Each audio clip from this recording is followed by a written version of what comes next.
Hello everyone, আসসালামু আলাইকুম। কেমন আছেন সবাই? আশা করি সবাই ভালো আছেন। আলহামদুলিল্লাহ, আমিও ভালো আছি।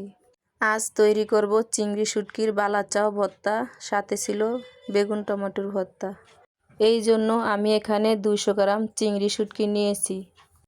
শুটকিগুলো ভালোভাবে ধুয়ে পানি ঝরিয়ে নিয়েছি। এখন একটা ছেনিতে বিছিয়ে চুলার নিচে দিয়ে শুকিয়ে নিব।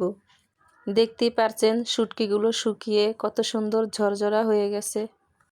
এবারে চুলায় কড়াই বসিয়ে তেল দিয়ে তেলটা কিছুটা গরম হয়ে আসলে দিয়ে দিব হাফ কাপ পেঁয়াজ কুচি, হাফ কাপের থেকে কিছুটা কম রসুন কুচি, 4 থেকে 5টি কাঁচামরিচ কুচি।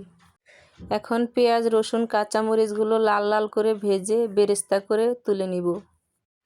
পেঁয়াজ রসুনগুলো লাল লাল করে ভেজে তুলে নিয়েছি। এখন 1 মুঠোর মতো শুকনো মরিচ ভেজে নিব। মরিচগুলো ভাজা হয়ে গেছে, এবারে তুলে নিয়ে দিয়ে দিব শুকিয়ে রাখা সেই চিংড়ি শুটকিগুলো। চুলার আঁচটা একদম লোতে রেখে শুটকিগুলো লাল লাল হয়ে আসা অবধি ভেজে নিব। এইভাবে চিংড়ি শুটকি ধুয়ে শুকিয়ে বয়ম ভরে রাখলে যখন তখন ভর্তা বানিয়ে খাওয়া যায়। তো আমার এই শুটকিগুলো লাল লাল করে ভাজা হয়ে গেছে, এখন তুলে নিব। এখন ভর্তা তৈরি করার জন্য নিয়ে নিব প্লেটে 5 থেকে 6টি শুকনা মরিচ। দিয়ে দিব 2 টেবিল চামচ পরিমাণ পেঁয়াজ কুচি, স্বাদ মতো লবণ, 2 টেবিল চামচ পরিমাণ ধনেপাতা কুচি। এখন সবগুলো উপকরণ হাত দিয়ে ডলে ডলে মিশিয়ে নিব। মিশিয়ে নেওয়া হয়ে গেছে। এখন দিয়ে দিব সরিষার তেল, ভেজে রাখা চিংড়ি শুটকি, ভেজে রাখা পেঁয়াজ বেরেস্তা।